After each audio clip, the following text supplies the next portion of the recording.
এই দেশের মানুষ কিছু পাবে না, কিচ্ছু পাবে না।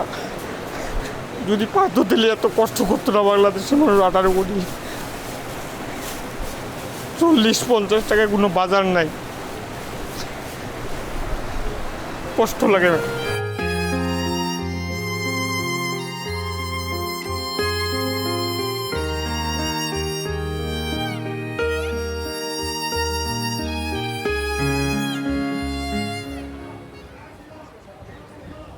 সব ধরনের চালে বস্তাপ্রতি বেড়েছে 100 থেকে 150 টাকা করে।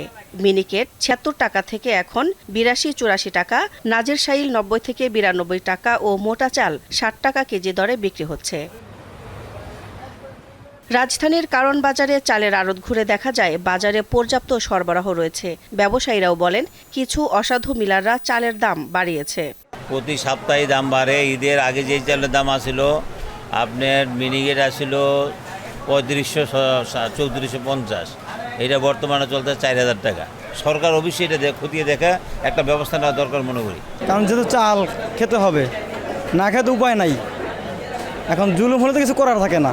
বললাম নাই, সারা জীবন দেখালেন, কিচ্ছু পায় নাই জনগণ। পাইছে কিছু না?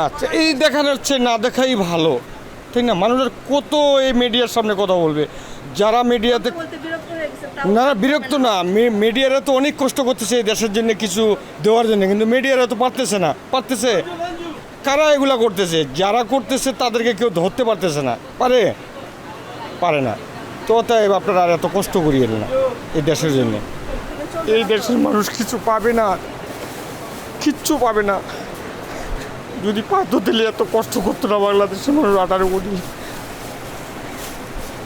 40-50 টাকা কোনো বাজার নাই, কষ্ট লাগে।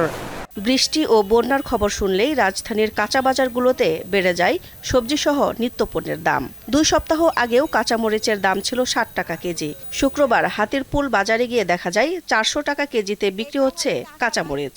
সবজির মধ্যে বেগুনের দাম সবচেয়ে বেশি। প্রকারভেদে 100 থেকে 140 টাকায় বেগুন বিক্রি হচ্ছে। শসা, করলা 100 টাকা, কাকরোল, কচুমুখী, ধুন্দুল, চিচিঙ্গা 80 টাকা কেজিতে বিক্রি হচ্ছে। এতে হিমশিম খাচ্ছেন ক্রেতারা। 3-4 এমন দাম, প্রচুর দাম। আমরা কেজি বেশি 400 টাকা কেজি, আমাদের 340 টাকা কেজি কিই না কাঁচামরিচ। দামটা মোটামুটি একটু বেশি, সামান্য ওইরকম এখনও এরকম কমে নাই প্রাইসটা, মোটামুটি একটু বেশি প্রাইস।